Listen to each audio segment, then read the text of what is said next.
Hi, this is Kim. Welcome to my channel, Dorothy's Daughter.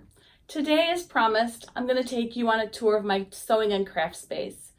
It's a room that was gifted to me by my husband a few years ago for Mother's Day, and it honestly is the best gift he's ever given me. Over the years, I have sewn at the kitchen table, the dining room table, a corner of our master bedroom, at home, in my parents' house, you name it. We find space for what we love to do, and that's what it boils down to. But this is an incredible blessing to me. Perhaps as you watch this video, you'll have ideas for me, or perhaps you'll be inspired by something that you see.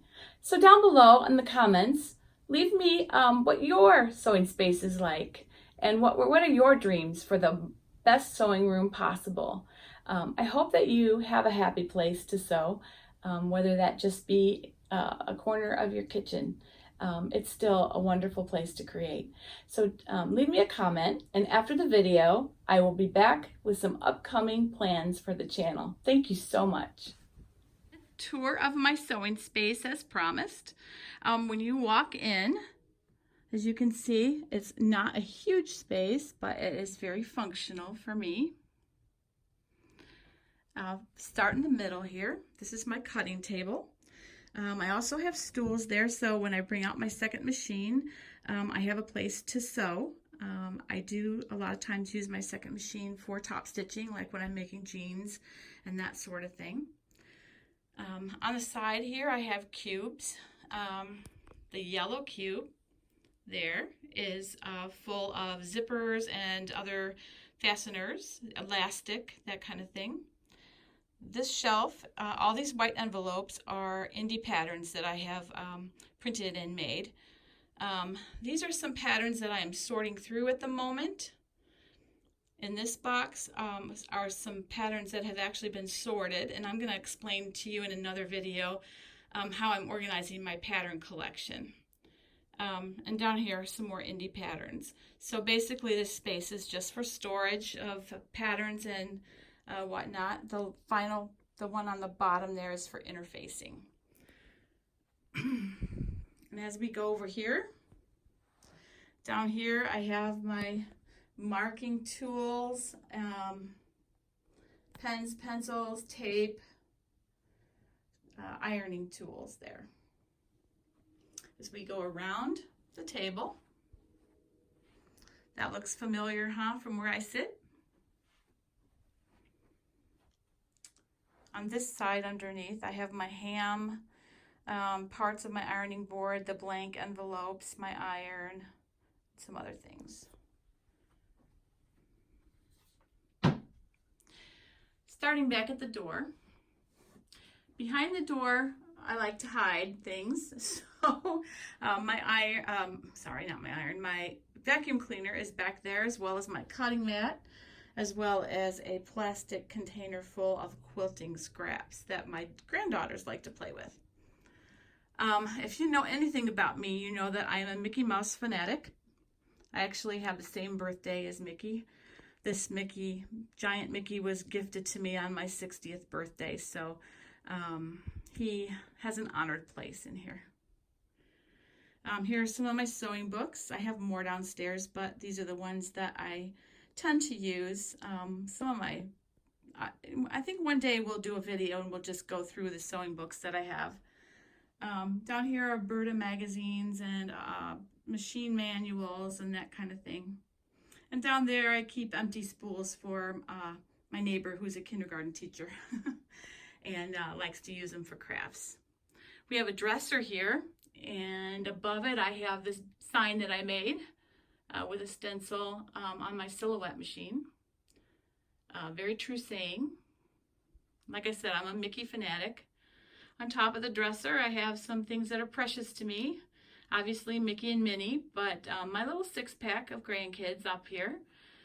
From left to right, there's Naomi and Dottie and Sammy and Ada and Eve and EJ. And I have my Google Home there that I use. It's a wonderful speaker, actually, for music. In the drawers, I have, the top has just kind of, that's my junk drawer, kind of. The middle has unfinished things, blank t-shirts for that type of thing. And the bottom two have fabric and interfacing. The bottom one also has like bra cups for bathing suits and that kind of thing. That's my certificate from school. I actually am certified in leading worship, which is another thing about me. That's actually another love of mine. I lead worship, and I love doing it. This container has all craft supplies, including things that my grandkids use when they come over. Some of the things I have in there, all the adhesives are in the top. The second drawer has rubber gloves and that kind of thing, and the bottom has like styrofoam and jute and all that kind of stuff. I have a printer, a silhouette machine, and this is just an old hand-me-down desk, but I usually keep I have 2 laptops that I use, and I keep them on that pull-out drawer there. One of them happens to be downstairs at the moment. This container here also has patterns in it. I'm also going through those at the moment. Then you have my sewing table. I have my Janome serger and my Janome sewing machine that I use. Those are my main 2 machines. And I love that I get to look out on the whole neighborhood as I sew. Walking further around the room, next to my sewing table, I have my old Janome Combi DX machine, which was I'm told it's almost a collector's item at this point. It's a machine that Janome made back in the 70s, it was brand new when I got it. And it has a serger on one side and a sewing machine on the other. And it's been a workhorse for me, and I still use it to this day. And then the little thing next to it is an unfinished bag that holds a baby Janome that my grandkids are learning on. And then going up the wall, I have a hook that I can hang projects on. And then I took the closet doors off, and my husband put those cubes in there for me. That's part of my fabric stash. There's more in the attic, but that's the beginning of it. On the left, those are all vinyl rolls. The top container has adhesive vinyl. The bottom container has t-shirt vinyl. And in the center are all the rolls of things that you don't know where to put. There's a bolt of SF101 interfacing there, a roll of bags, pattern paper, you name it. There's my project bins there of all the things that are in progress, as I was talking about in my last video. Lace in one container and trim, bias tape in one. I've got my light table in one. The double stacking thing up there on the top, that is whatever my grandkids are doing at the time. And right now they are working on tying quilt strips around a wire wreath for a Mother's Day gift for my mother-in-law. And then over here, just some extra things. My ironing board tucks back in there. Truthfully, it's out and up most of the time. And then we'll come over here. I'll walk around here to my pegboard. My pegboard has everything under the sun in it, and I don't know what I would do without that pegboard.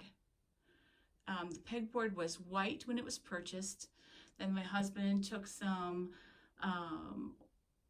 molding, or baseboard molding, and mitered it and made a frame out of it. I labeled my scissors so no one can mistake which ones are for fabric and which ones are for paper. And there's Georgia, my mannequin. Like I said, she needs to be repadded very badly. Then over here, you have the heat press, which is what I use to put vinyl on t-shirts, and I also use it for interfacing. I have a roll of paper towels because we do messy crafts up here as well. There's my ribbon spool.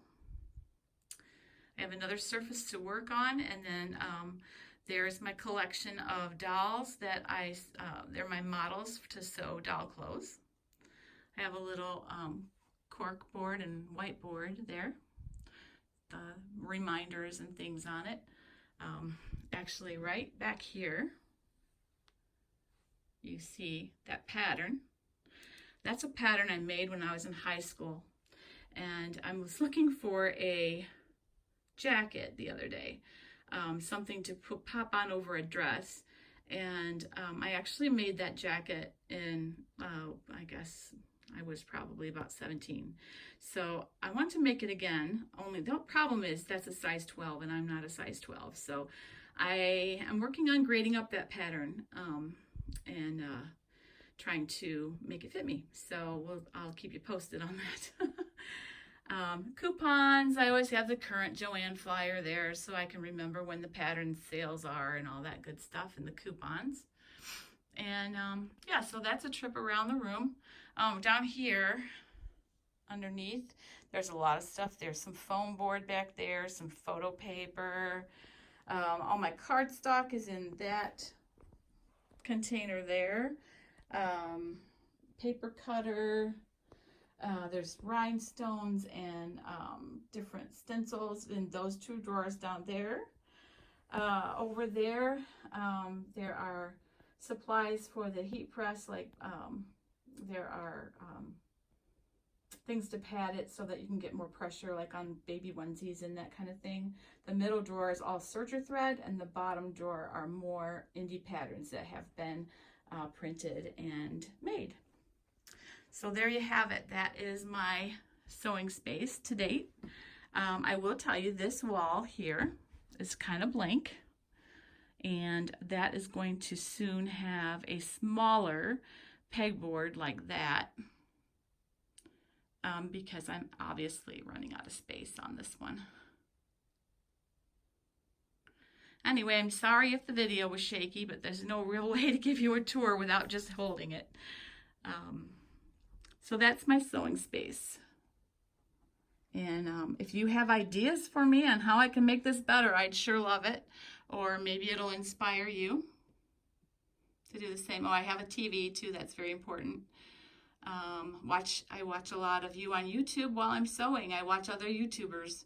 And then you can see next to the window there, I made myself some little canvas prints of things that stencil things that I love to do. And there you have it, my sewing space. Hi, I hope that inspired you to create your own wonderful sewing space.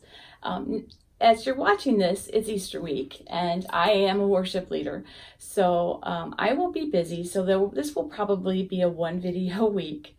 Next week, I will be in San Antonio enjoying some time with my brother and his family. I am, however, before I leave, recording another video for you.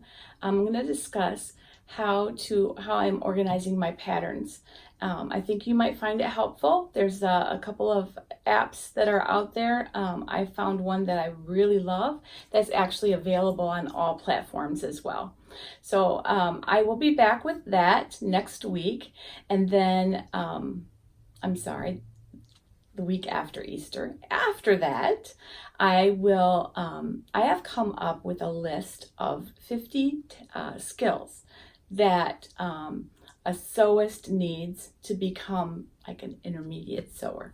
So I thought I would just kind of start doing projects that can accomplish that list. And so that if you were to watch all of my videos over the course of this next year, you could go from a very beginner sewer to an intermediate sewer that could tackle most patterns. I think that there's a lot of need for that out there. I think there's also a lot of need for learning what things that you can wear if you're curvy, or if you're older like me. I'm actually both. So, but you know what? You have to be comfortable in your own skin, and you can still look your best, and you can still wear your favorite things, and that is the beauty of sewing. So I will show you that list when I return from my trip, and we can start going through that and learning the skills necessary. We will start with a sew along. Comment down below on whether you would like that to be a dress. It could be, I do have a good child's dress we can use. I have a A-line dress for an adult. I also have a gathered dress that I thought might work really well. And I'll put the pattern envelope up here.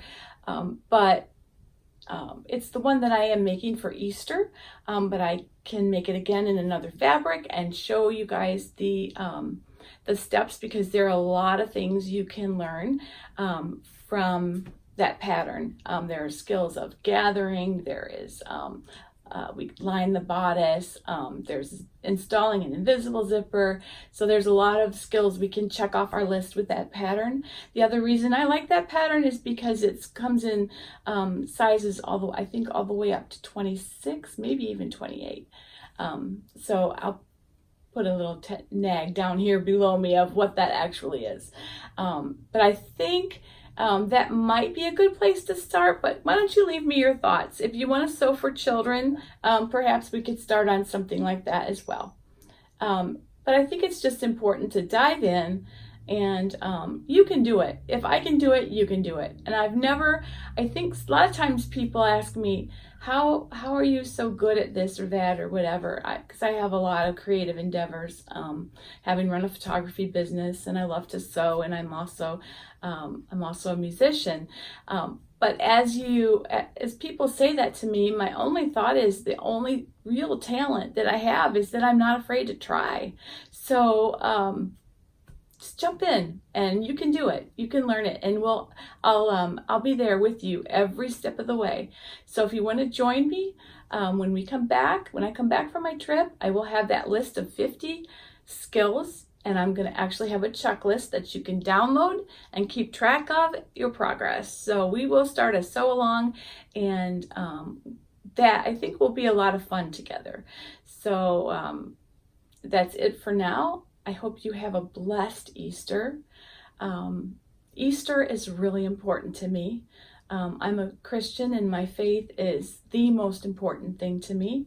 I lead worship at my church, and there's nothing more precious to me than Jesus. And if you aren't a follower of Jesus, I understand, and I respect you for who you are. But I would invite you to find out what he did for you, because it is just the basis of everything in life. So have a blessed Easter, and I will see you after my trip. Thank you. Bye-bye.